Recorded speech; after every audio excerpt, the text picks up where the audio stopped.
한국에 이제 부활절 지나고 나와서 좀 생각하는 것들이 많이 있습니다. 그러는 중에 어떻게 보면 우리가 위기와 기회, 그래서 늘 우리 삶 속에서는 늘 위기를 만나고 그럴 때마다 그것이 좋은 기회가 되기 위해서 어떤 삶을 살아야 될까 이런 생각을 갖게 되고요.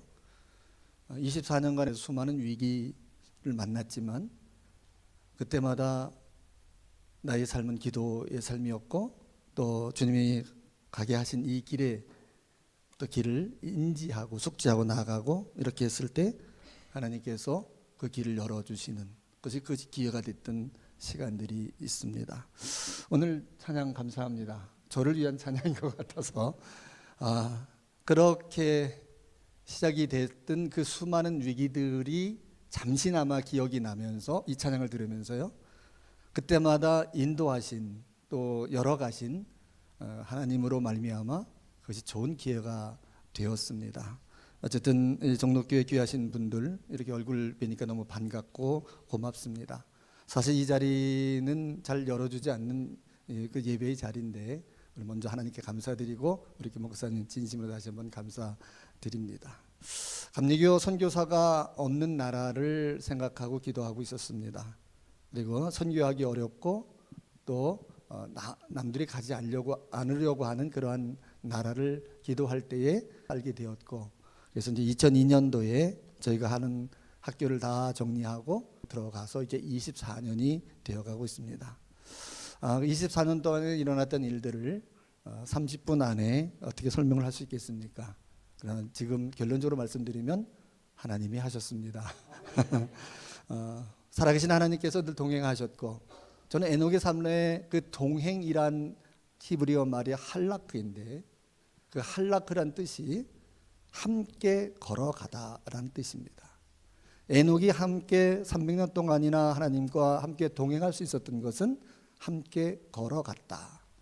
그래서 저 또한 그 삶을 살아가려고, 제가 300년을 산다는 것이 아니라 날마다 주신 시간 속에 하나님과 함께 걸어가려고 살았고, 그렇게 지내다 보니까 기쁜 마음으로 이렇게 제가 지금까지 올 수 있었습니다. 올해 나이가 제가 목사님과 나이가 같습니다. 제가 또 젊어 보이지 않나요? 그 기쁨을 가지고 나아갈 때에 주님이 함께 걸어가셨고, 제가 기쁨으로 가지고 그 하나님과 함께 동행했을 때 하나님께서는 저와 함께 동행하셨고, 그래서 저에게 비전을 가지고 그 위기 속에서도 기회를 주셨고, 그 아픔 속에서도 다시 나가게 하셨고, 그리고 순종하며 나갈 때에 좋은 열매들을 거두시는 주님을 볼 수 있었습니다. 왕의 신하의 아들이 가버나움에서 예수를 만나기 위해서 올라갑니다. 가나까지 올라갑니다. 그에겐 큰 위기가 있었습니다. 위기가 바로 신하의 아들이 병이 들었던 것입니다.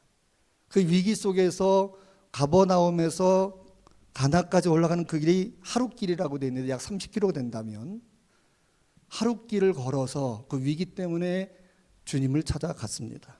그리고 주님을 만났습니다. 주님을 만난 이후에 그 아들은 열병에서 해결이 되었습니다. 바라기는 우리 종로교회 성도님 여러분, 지금 위기 속에 있다면 주님을 찾으십시오. 주님이 해답이십니다.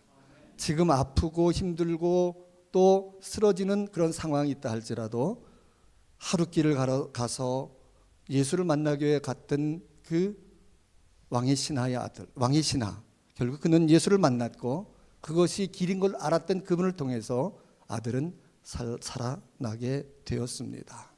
어쨌든 이러한 시간들이 저와 또 함께 예배하는 우리 귀한 성도님들 가정에 있기를 바랍니다. 주님이 주인이 되어지고 주님이 나의 삶의 중심이 되어지고 예수로 충만한 그러한 가정들이 되기를 진심으로 바랍니다.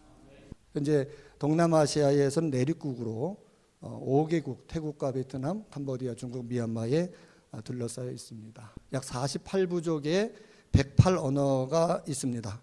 다민족 국가이고 산이 많아서 아직도 고유한 전통 의상과 그리고 문화를 가지고 있는 나라입니다. 시골 마을에 가면 담장이 없습니다. 우리 어렸을 적인데요. 그래서 서로 간에 이해하고 교제하고 교류하고 하고 그런 것이 자연스러운 그런 나라이고, 저기 산자와 죽은 자와 함께 사는 나라, 즉 납골 땅이 절 안에 있습니다. 절이 사는 사람들 옆에 있습니다. 가정 집들에 붙어 있습니다. 그러다 보니까 사람이 돌아가시면 불교 문화 때문에 화장을 하고 그 화장한 것을 유골을 그 절에 모시기 때문에 우리 같이 생활하고 있는 그런 상황입니다.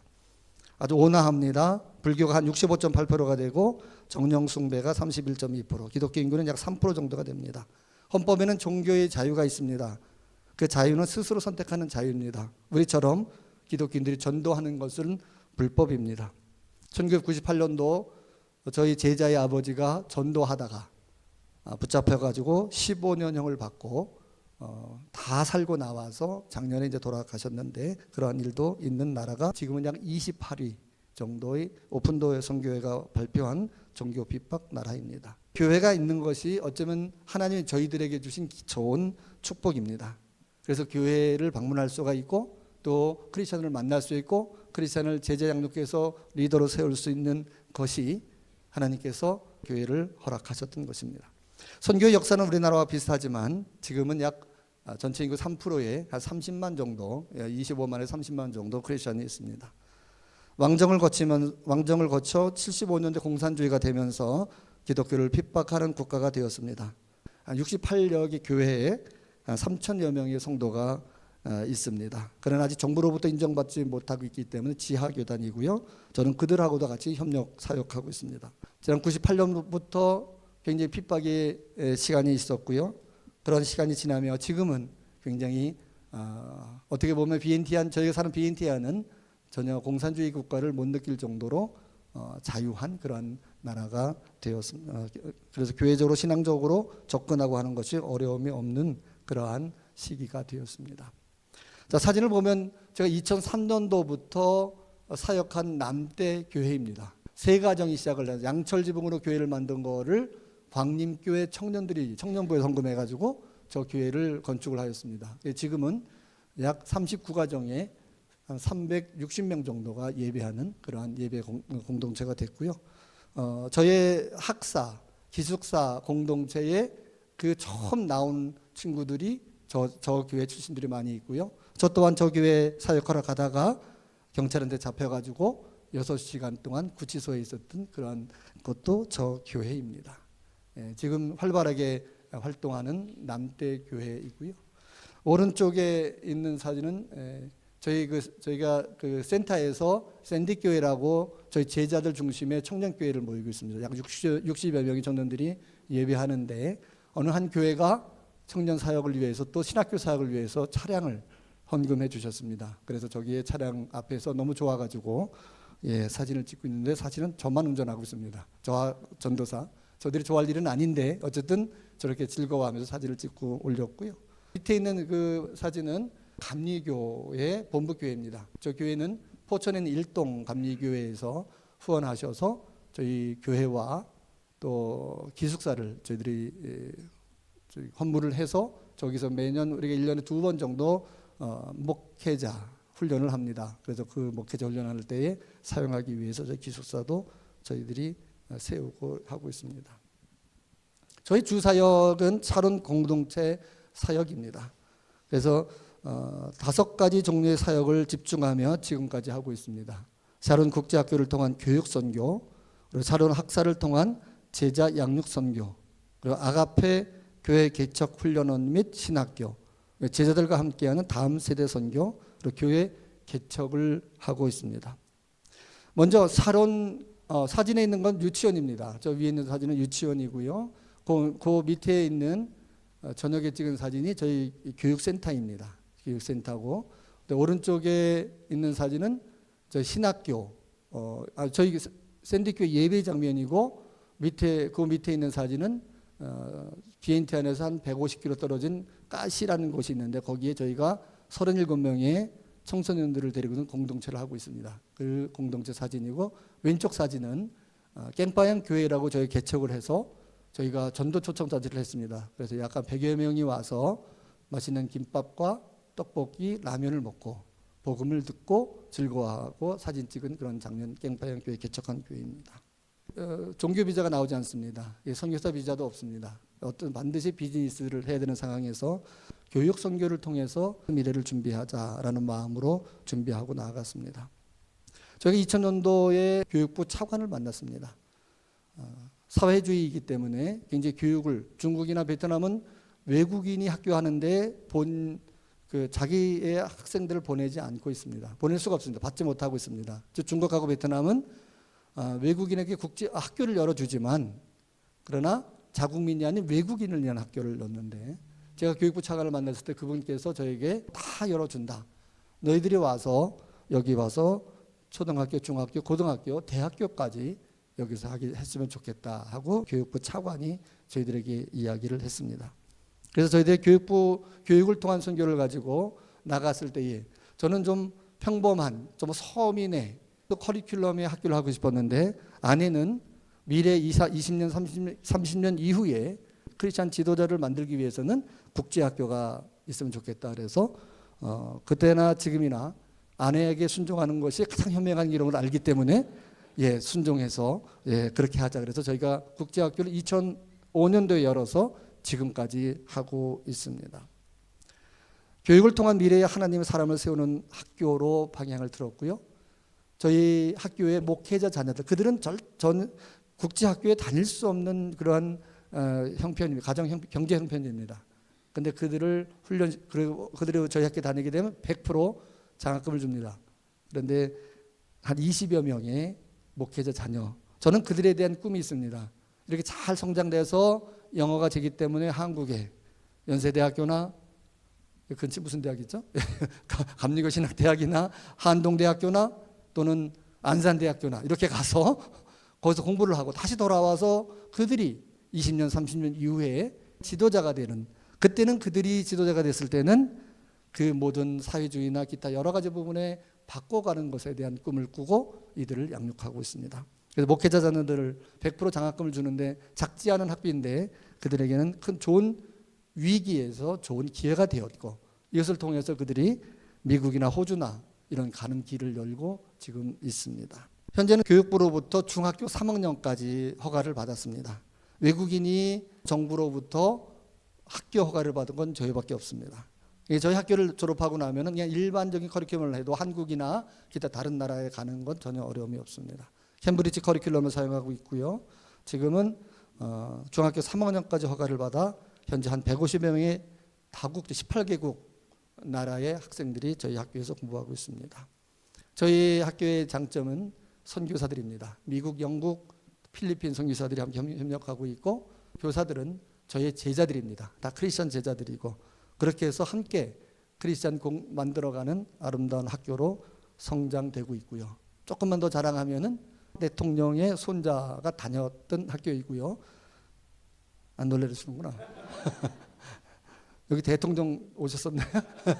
그리고 현재도 장관급, 고위층 교육 공무원들의 자녀들이 저희 학교 다니고 있습니다. 그들이 내는 학비를 가지고 저는 아껴서 전국에 유치원을 세우고 전국에 초등학교를 세워가고, 물론 기증하는 거지만 또 교사들을 양육해서 보내고 또 저희 사역을 하고 있습니다.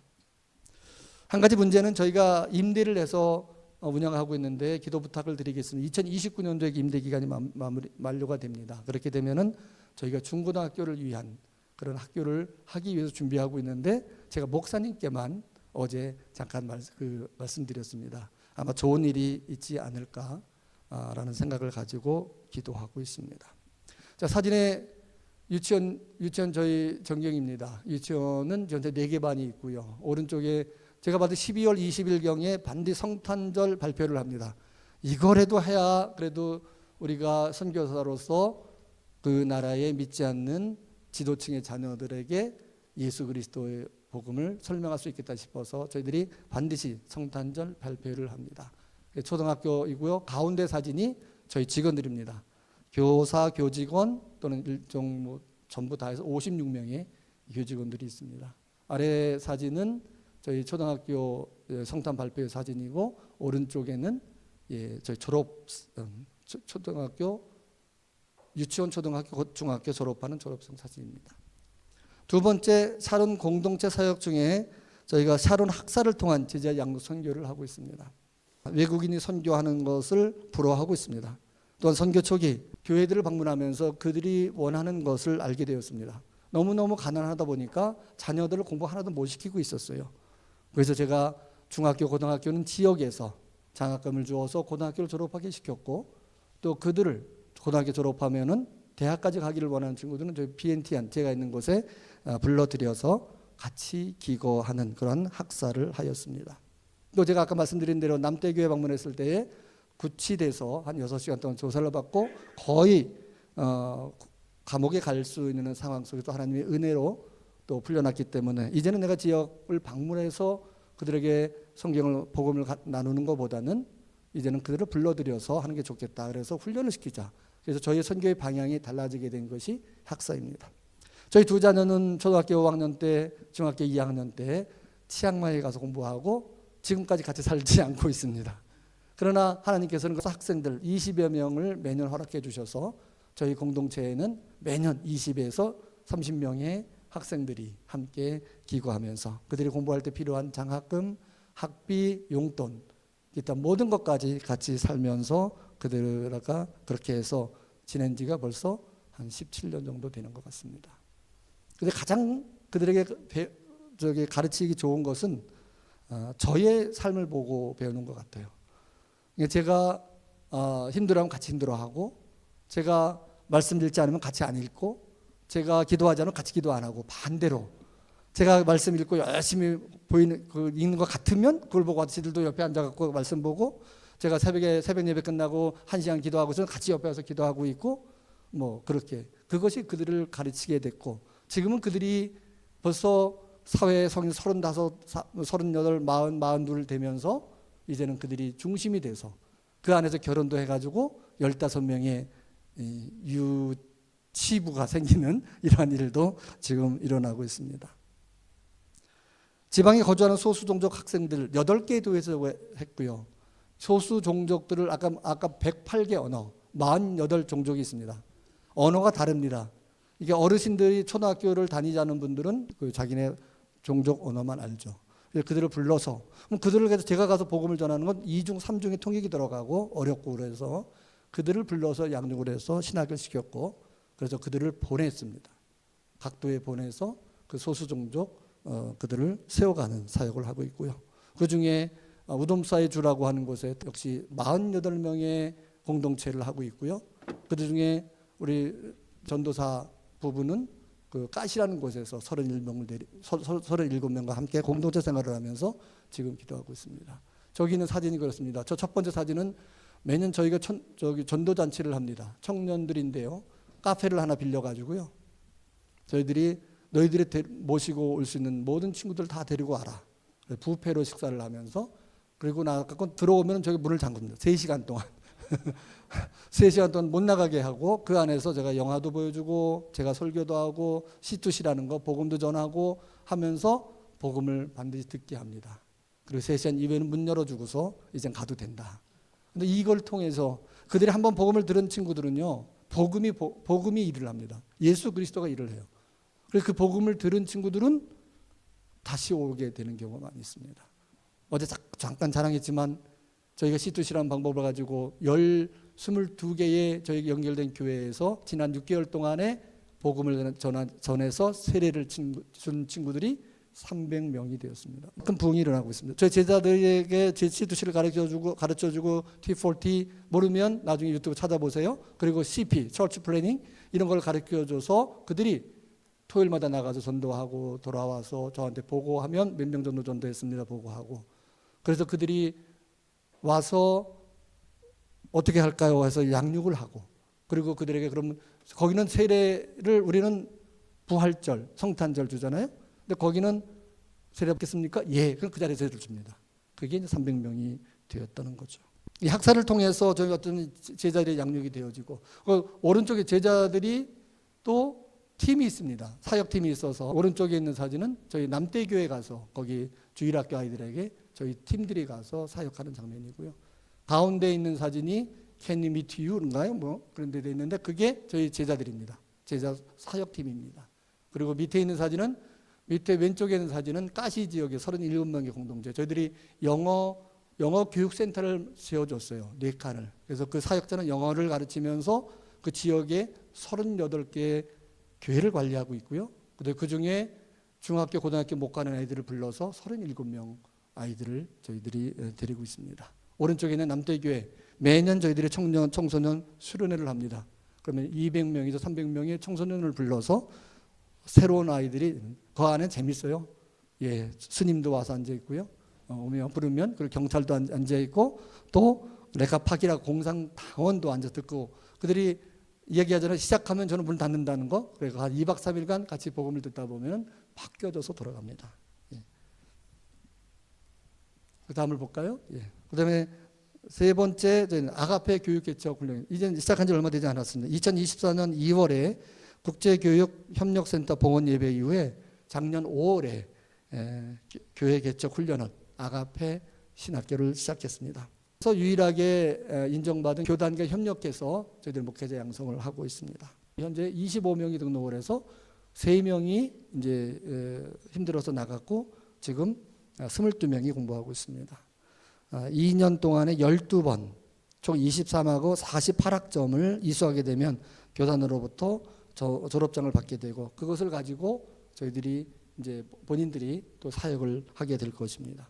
그 중에 22명 중에 3명이 공부하는 중에 교회를 개척했습니다. 깨우꾸왕 교회라고 이제 말씀드릴 텐데, 깨우꾸왕 교회를 개척을 해서 마을 주민의 40%를 전도를 했습니다. 예, 동장을 예수 믿는 사람이 안 돼요. 근데 동장을 전도했는데 그 동장이 예수를 믿었어요. 그래서 동장을 잘렸어요. 그래도 그 동장이 잘려도 기꺼이 받아들이고 그 깨우꾸왕 교회 오고, 깨우꾸왕 교회가 2개의 교회를 또 개척하는 이런 일이 있고요. 또 한 가지는 남사옥 교회라고 있습니다. 예수 믿은 지 9개월 됐을 때 자기 집에서 예배를 드리기 시작했습니다. 예수 믿은 지 9개월 때에 애가 받은 은혜가 감격이 돼서 주체할 수 없어서 옆에 있는 사람하고 나누고 하다 보니까 그가 얘기한 부분에 대해서 이해는 못하지만 친척이니까 와서 예배를 드리게 됐고요. 근데 그 예배를 드리는 중에 치유가 일어납니다. 치유. 아픈 사람을 놓고 기도했을 때 아픈 사람이 낫게 되어지고 귀신이 떠납니다. 라오스는 아직 귀신이 많이 있어요. 귀신이 떠나게 되고 그러한 일들이 그 지역에서 일어나고. 근데 지금은 제가 얼마 전에 제가 사진을 넣었는지 모르겠다. 안 넣은 것 같은데요. 세례 줬다고 저한테 사진을 2장을 보내왔어요. 6명에게 세례를 줬다고 그렇게 사진을 보내왔어요. 그 친구가 지금 믿은 지 1년, 한 2년 정도 된 거죠. 근데 자기 집에서 모이는 인원이 37명에서 지금 40명 정도가 예배를 드리겠다고 사진을 보내오면서 세례 줄 때 저보고 올라오라고 이야기합니다. 근데 제가 가면 잡힙니다. 어려움이 있기 때문에 네가 그냥 세례 줘라 이렇게 얘기해서 6명의 세례 주는 사진을 저에게 보내온 적이 있습니다. 선교의 기본은 주님의 사람 세우는 것입니다. 이 교회의 기본도 마찬가지입니다. 우리는 오늘 하나님 허락하신 때까지 갈 겁니다. 허락하신 때가 지나면 이제는 그 다음 세대가 그거를 바토를 이어받아서 나가야 됩니다. 저는 그래서 다음 세대를 세우는 이 사역이 가장 귀한 사역이라고 생각을 합니다. 종로교회의 역사를 제가 홈페이지에서 봤습니다. 아니 갑자기 11시 예배를 드리는데 이거 어느 교회인지 알아야, 또 김성환 목사님 멋진 분이라는 건 내가 알았지만은 사진이 있더라고요. 너무 잘생기셨어요. 그래서 봤지만 근데 어떤 교회인지 쭉 역사를 보니까 정말 귀한 교회더라고요. 제가 존경하고 사랑하는 안성모 교수님이 이 교회 소속이셨고, 그 70년의 역사 속에서 여러분들이 기도하고 세웠던 이것이 정말 허비는 아닌 것 같아요. 70년의 역사 속에서 그 어르신들이 기도하며 눈물을 흘리며 세운 상가 얻어서 2칸을 얻어서, 그리고 여기까지 오게 되는 과정 속에 여러분의 헌신은 제가 보기엔 절대 허비가 아닐 거. 주님이 뭐라고 말씀하시면, 아직 결론 날 때는 아닙니다. 주님이 뭐라고 말씀하셨냐면 내게 좋은 일을 했다. 이런, 내게 좋은 일. 이 신학교 사진입니다. 그 신학교를 놓고 저희가 25명이 오면 저희 센터에서 같이 잠을 잡니다. 그리고 저희 센터에서 같이 먹습니다. 저들은 너무너무 가난해서 차비를 줘야 돼요. 근데 그런 비용이 없을 때 저에겐 위기였죠. 한 1,500불 정도가 들어가니까 1,500불 감이 안 오시죠? 약 250만 원 정도가 들어가니까 저걸 어떻게 할까 생각을 하고 기도할 때에 하나님께서 만리현 교회를 붙여주셔가지고 그 교회가 1,500만 깁, 약 한 700불 정도를 헌금, 100만 원 정도를 헌금, 모일 때마다 헌금하시기로 하셨어요. 그래서 저는 지금 기도하고 있습니다. 하나님, 저 만리현 성결교회 담임 목사님, 조진철 목사님의 마음이 안 바뀌게 해주세요. 왜냐하면 계속 갈 거니까. 그렇게 해결해 가셨고요.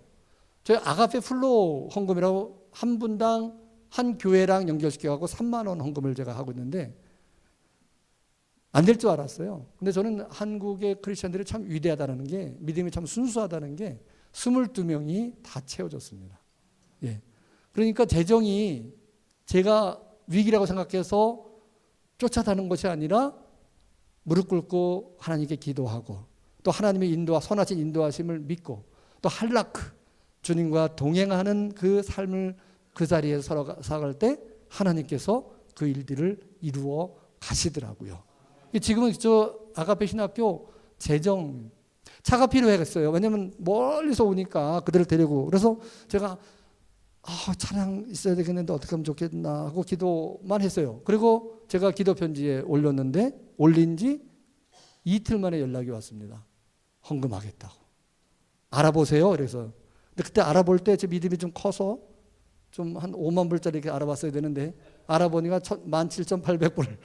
그래서 그대로 그냥 17,800불을 올려드렸더니 그것만 왔습니다. 예. 예. 그래서 이제 스타렉스 5년 된 거를 저희들이 구입을 해서 지금 사용하고 있습니다.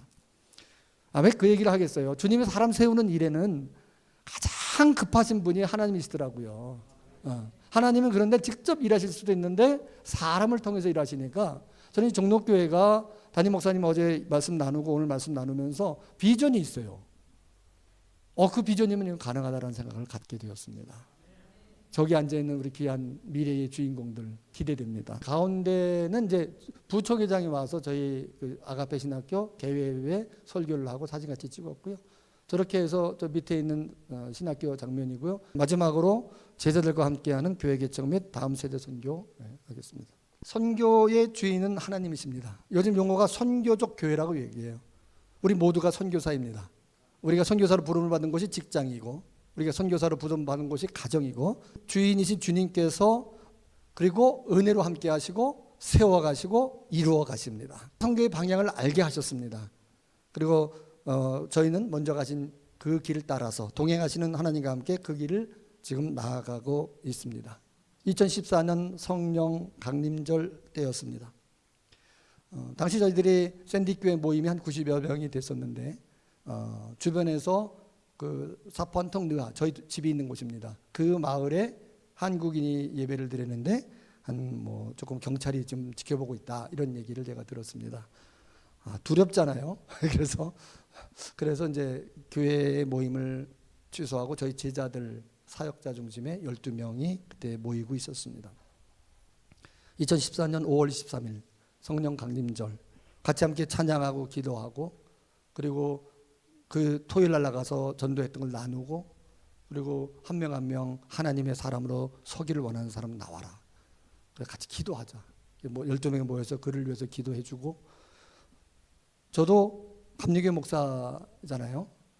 그리고 한국 목회 경험이 전도사로서는 목회 경험이 있지만은 담임 목사로서는 없기 때문에 본권이 있으니까 같이 이제 기도하고 안수 기도하는데 30분도 안 걸렸던 것 같아요. 제가 놀랐습니다. 내가 그렇게 능력자인지는. 제가 안수 기도를 하면요, 막 애들이 막 부르르 떨고 방언이 막 그러는 거예요. 그래서 제가 어느 교회 가서 이 말씀을 드렸더니 금요일 날 오셔갖고 저희 교회에서 안수 좀 해주세요 그러는 거예요. 그래서 여기서 안 할래요. 그날 성령님께서 역사하셨는데 12명이 다 성령 충만한 은혜를 받으셨습니다. 그리고 나서 스스로 일어나기 시작했어요. 스스로 일어나서 목사님 우리가 지금 저 시골에 저 청년들 저 예배도 안 드리고 또 방황하고 있는 또 교회 나왔다가 쓰러져 있는 저들을 좀 세워야 되지 않겠습니까? 우리 교회학교 교사들이 없는데 교회학교가 없는데 교회학교를 만들어야 되지 않겠습니까? 이들이 저한테 요청을 하는 거예요. 그 이후에 저희가 남쪽, 북쪽, 중부, 그다음에 교회학교 교사 세미나 이렇게 해서 지금까지 10여 년 동안 사역을 하고 있습니다. 동일한 은혜가 흘러가고 있어요. 그들과 함께 기도할 때에, 그들이 가득 세우고 함께 나눌 때에 동일한 은혜들이 흘러가고 있습니다. 저는요, 종로교회가 앞으로 큰 부흥이 있기를 간절히 기도합니다. 소망합니다. 목사님 혼자서 절대 될 수 없습니다. 우리 모두가 다 은혜 충만하고 성령 충만하고 은혜로 또 하나님 함께 하심을 알고 함께 기도할 때에 저는 이 교회에 내년에 불러주신다면 온다면 또 큰 성장은 양적인 성장도 있지만 성도 한 명 한 명이 하나님 앞에 나아가는 바른 아담 하와의 모습으로 회복되는 겁니다. 그런 회복이 우리 가운데 있기를 진심으로 바랍니다. 첫 번째 사진이 저게 이제 세례 받아줬다고 사진을 찍어서 저한테 보내왔습니다. 3명 세례를 줬다고. 여긴 세례는 침례입니다. 한국처럼 그 세례가 아니고, 근데 저 마을은 물이 없어갖고 그냥 개울에 가서 이렇게 물을 떠서 했고요. 가운데 있는 사진은 제가 좀 이따 설명드리고요. 오른쪽에 넉리역 교회 저희 개척한 교회 가서 저희가 예배를 드리고 있고, 아래 두 사진은 깽빠양 교회라고 저희가 개척한 교회에서 예배를 드리고 있고, 저희가 라오스 오시게 되면은 같이 아마 방문하게 될 겁니다. 저 아래쪽 왼쪽에 있는 사진이 저희 센터 앞에서 저희 샌디교회 청년들 예배 드리고, 그때 많이 모일 때는 80명도 모이는데 한 20-30명은 왔다 갔다 합니다. 가운데 있는 교회가 깨옥구항 교회라고, 저기는 동부연회 장로연합회에서 건축해 주셨습니다. 그 옆에 있는 사진은 가시에 있는 그 호프센터. 그리고 마지막에 있는 사진을 좀 설명드리려고 합니다. 지난 11월에 비엔텐에서 한 기도 모임이 시작됐습니다. 어느 한 청년이 하나님으로부터 비전을 받았습니다. BNT 안에서 하나님께 예배하는 모습입니다. 믿는 모든 청년들이 모여서 하나님께 예배하는 그 비전을 그 친구가 받았습니다. 그래가지고 저희가 매달 한 번씩 모이고 7월 15일부터 17일까지 BNT 안에 크리스찬 청년들 2,000명 우리가 전도 집회 또 부흥 집회를 저희가 열기로 하고, 저도 거기 관여되어서 같이 함께 기도하고 있습니다. 왜 이 말씀을 드리냐면 기도 부탁드립니다. 7월 15일부터 17일까지 블레싱 BNT 안 이런 제목을 가지고 지금 BNT 안에서 2,000명의 크리스찬 청년들이 정부의 허가를 받고 모임하는 모임을 기도하고 있습니다. 그것이 오른쪽의 사진입니다. 이러한 여러 가지 사역 가운데 열매도 있지만 안타까운 일도 있었습니다. 저 위에 가운데 있는 사진입니다. 저 친구는 2003년도, 2004년도 저희들이 양육을 해서 신학교를 보낸 부부입니다. 신학교 가서 만나서 두 부부가 결혼을 했습니다. 2024년 7월 23일 날 목사가 청에 맡게 됩니다. 저랑 같이 무덤사이라고 하는 그 북쪽 지역, 가장 핍박이 심한 그런 지역인데 그 지역의 사역을 같이 하고 기도하고 나오고, 저는 가지도 못합니다. 저희 청년들이 가서 300명의 청소년을 모아놓고 우리가 그 집회할 때도 경찰들이 창문에 가서 이렇게 지켜보고 있는 그러한 동네입니다. 저 친구가 감리사가 된 이후에는 68개 교회가 103개 교회로 성장했고, 또 42살이다 보니까 그 모든 교회들 모든 마을에 다니면서 제자 장육을 하고 세워갔던 그런 시간들이 있었고, 자기가 살고 있는 왕하이 교회는 3층으로 건축을 하고 있는 그러한 시간들이었습니다. 저녁 7시 50분에 공산당 그 2명이 와서 그에게 총을 쐈습니다. 3발은 정확하게 심장과 배에 맞았고 4발은 확인 사살을 하고, 그 앞에 누가 있었냐면 아내가 있었고 자식 둘이 있었습니다. 지금까지 우리가 BNT 안에서 느껴보지 못하는 거지만 기독교에 대해서 계속 적대적으로 가고 그 이면에는 영적인 부분도 있기 때문에 결국에는 그 총을 맞고 순교를 했습니다. 그 이후에 한 달 있다가 그 영적인 딸이 저한테 내려왔습니다. 무덤사의 사역에 대해서 이야기를 나눌 때, 그럼 누구 좋은 지도자가 있겠냐, 누구를 세우냐 이야기하니까 하나님이 허락하시면 자기가 하고 싶다 이렇게 이야기를 해요. 그래서 제가 야, 남편도 죽었는데 너까지도 잘못될 수도 있는데 그래도 하겠냐, 하나님이 허락하시면 하겠다 이런 이야기를 해요. 그래서 제가 총회장 목사님한테 연락을 드려 해서 언제 11월 달에 애뉴얼 미팅이 있어가지고 그때 그러면 안수를 주고 대표로 앉을 수 있겠냐 했더니 그렇게 하겠다고. 그래서 지금 대표가 돼서 남편을 이어서 지금 남편이 죽었던 그 자리에서 지금 교회를 하고 있어요. 교회 관리하는 감리사가 되고 있어요. 근데요, 그 사탄은 또는 그 공산당은 남편을 죽이면 다들 무서워서 떠날 줄 알았어요. 근데 성도들은 매일 모여서 예배를 드린다는 소식을 제가 들었어요. 제가 얼마나 울었는지 모릅니다.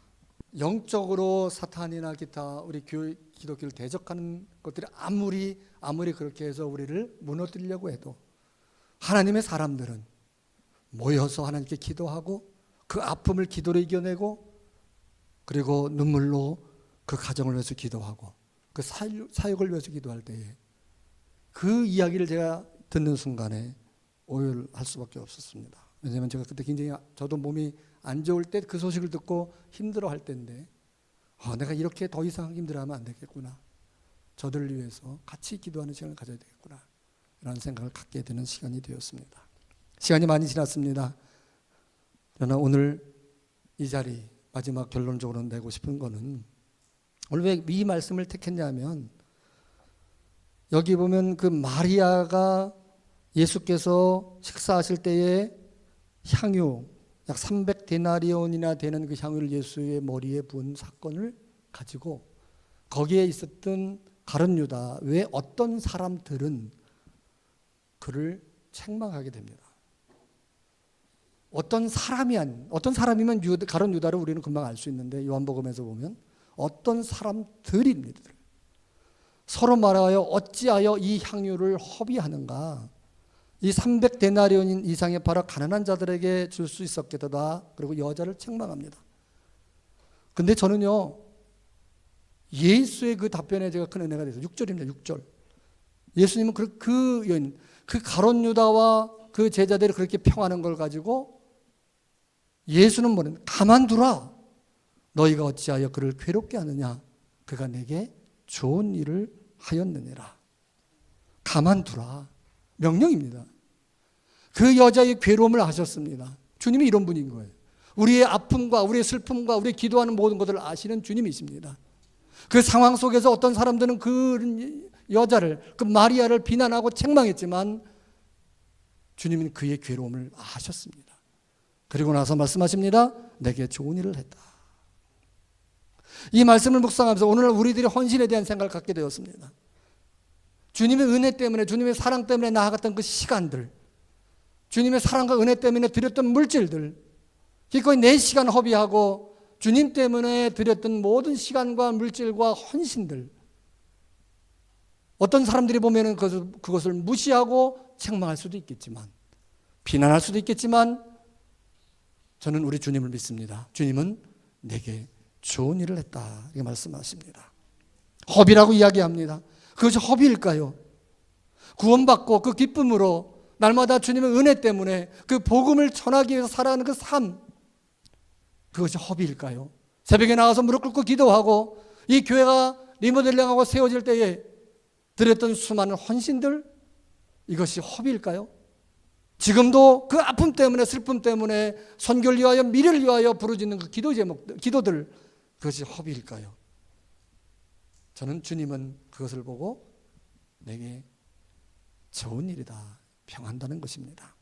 선교사로 저희를 부르셨습니다. 사람들에게 복음을 전하며 하나님들의 사람들을 세우고 교회를 세웠던 그 시간들, 풍토병에 걸려서 사경을 헤맸던 그 시간들, 고혈압과 위경련으로 온몸이 뒤틀리게 아파도 내색하지 않고 잠을 못 자도 다시 아침에 일어나서 다시 사역장으로 나아가고 그들을 세우기 위하여, 그들을 복음을 전하기 위하여, 그들을 안아주기 위하여, 치유하기 위하여 나갔던 수많은 시간들, 전혀 일어날 수 없는 그 상황 속에서도 다시 아침이 되면 일어나서 했던 그 순간들, 갱년기로 잠을 못 자고 아파하면서도 그 영혼들을 생각하면서 눈물로 기도했던 그 수많은 시간들, 다시 30일 날 지금이 온도가 43도라고 이야기, 42도, 43도, 한국이 너무 좋습니다. 그렇지만 다시 43도, 44도 되는 그 나라로 다시 나가서 그 주님의 명령을 따라서 선교사로 살아가야 되는 그 삶들, 과연 그것이 허비일까요? 남편이 총에 맞아 죽었는데도 다시 주님이 부르시면 그 일을 하겠다는 고백, 과연 그것이 허비일까요? 세상은 우리를 이해 못하고 세상 사람들은 우리를 비난할지 몰라도 주님은 허비가 아니다. 괴롭게 하지 말라. 그녀는 내게 좋은 일을 하였다. 사랑하는 종록교회 성도님 여러분, 우리가 믿음으로 여기까지 걸어왔습니다. 우리가 주님의 은혜와 사랑 때문에 세상을 따라가지 않고 또 헌신하는 자리에 섰습니다. 그 길 어쩌면 외롭습니다. 그 길 어쩌면 지칠 수도 있습니다. 아무도 알아두지 않습니다. 포기하고 싶을 때도 있을 것입니다. 저 앉아있는 저 다음 세대 저 친구들이 앞으로 10년, 20년, 30년 이후를 생각한다면 주님이 원하시는, 주님이 좋은 기회 주시는 그 주님 바라보며 나아갈 때 저는 믿습니다. 주님이 허락하실 것을, 주님이 인도하실 것을. 거룩한 허비의 삶을 살았던 귀한 동역자님들, 여러분의 그 기도가 있었기 때문에 한국교회 이렇게 성장되었고, 여러분의 헌신이 있었기 때문에 지금 이렇게 한국 선교사들이 각지에서 세워갈 수 있었고, 여러분의 헌신이 있었기 때문에 이 종로교회가 아름다운 교회가 됐다고 저는 믿습니다. 여러분이 하신 모든 일들 주님이 하실 거예요. 주님이 내게 좋은 일이다 라고 말씀하실 것입니다.